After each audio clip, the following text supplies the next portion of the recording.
สวัสดีพี่น้องเกษตรกรนะครับในหลายๆแพลตฟอร์มอันนี้ถือว่าในวิทยุอาจจะเป็นสวัสดีรอบ2นะครับแต่ว่าพี่น้องเกษตรกรที่อยู่ใน Facebook และใน LINE นะครับก็ถือว่าตักตายกันนะครับวันนี้ผมบัญชัยจะได้มาเล่าถึงในสถานการณ์ในช่วงนี้เราจะสังเกตว่าเป็นช่วงเวลาที่ปุ๋ยแปลงเนาะราคาพืชผลทางการเกษตรก็สมเหตุสมผลกับราคาปุ๋ยกับค่าใช้จ่ายต่างๆที่มันเกิดขึ้นเพราะฉะนั้นวันนี้เราจะมาอู้กับพ่อแม่พี่น้องเกษตรกรในเรื่องของการใส่ปุ๋ยครับจริงๆแล้วมันไม่ได้เกี่ยวกับว่าปุ๋ยถูกหรือปุ๋ยแปลงนะครับทำแบบนี้ได้ตลอดเลยแล้วผมบัญชัยอู้มาตลอดระยะเวลาเกือบ20 กว่าปีที่จัดรายการมาจะแนะนำพี่น้องเกษตรกรแบบนี้ตลอดนั่นก็คือการใส่ปุ๋ยน้อยและใส่บ่อยในปริมาณที่เท่าเดิมการใส่น้อยและใส่บ่อยบ่ได้ทำให้เสี่ยงปุ๋ยนักกว่าเก่านะครับแต่มันมีประโยชน์ตรงไหนอธิบายให้ฟังกันนะครับก็คืออีกครับอย่างสมมติว่าเรายกตัวอย่างว่า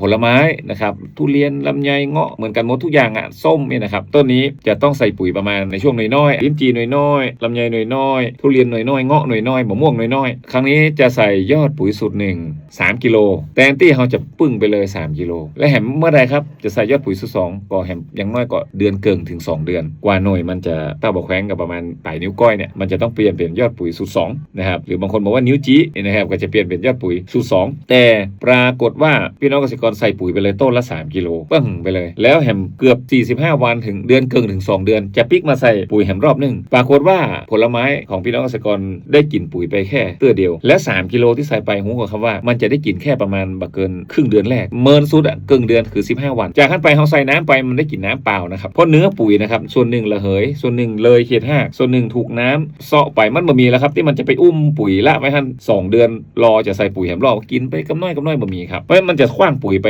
โดยปริยายนะครับโอ้ยง่ายว่า3 กิโลที่ใส่ไปเผลอๆเหลือแค่ได้กินแค่กิโลเดียวนะครับแฮม2 กิโลเนี่ยคว้างไปเลยระเหยไปเลยเสียไปเลยอย่างนี้เป็นต้นเพราะฉะนั้นการที่เขาแนะนำเพื่อใส่ปุ๋ยทุกน้ำเนี่ยแนะนำมาทุกปีและมีเกษตรกรใจตัวเขาเนี่ยได้ประโยชน์นะครับหลายๆคนเลยนะครับที่เขาไปหามาใส่ทุกน้ำได้ประโยชน์แต่เฮ้ยนะพี่น้องเกษตรกรแทนที่เขาจะใส่ทีเดียวปั้งและแฮม2 เดือนแฮมกำปิกมาใส่ปุ๋ยแฮมสูตรอย่างนี้นะคือพี่น้องเกษตรกรใส่อีกครับกิโล10 วันและใส่น้ำแฮม10 วันกิโลใส่น้ำแฮม10 วันกิโลใส่น้ำโอ้โหได้ประโยชน์มหาศาลเลยผลไม้ของพี่น้องเกษตรกรจะได้กินปุ๋ยตลอดนะครับมันจะตึงมันจะงามนะเหมือนเฮาเนี่ยครับกินข้าวคาบเดียวมันพูกกินแฮมมันฮือกินแฮมนี่นะกินนักไปเลยนะครับโอ้โหเป็นไปไม่ได้มนุษย์คนสัตว์เหมือนกันนะพืชก็เหมือนกันพืชฉะนั้นต้องการน้อยและบ่อยได้ประโยชน์สูงสุดอย่างสมมุติว่าพี่น้องเกษตรกรจะใส่ปุ๋ยต้นช่วงนี้หน่วยน้อยเนาะเขาจะใส่ปุ๋ยต้นนี้กิโลเกิงฮือแบ่งใส่เกิงกิ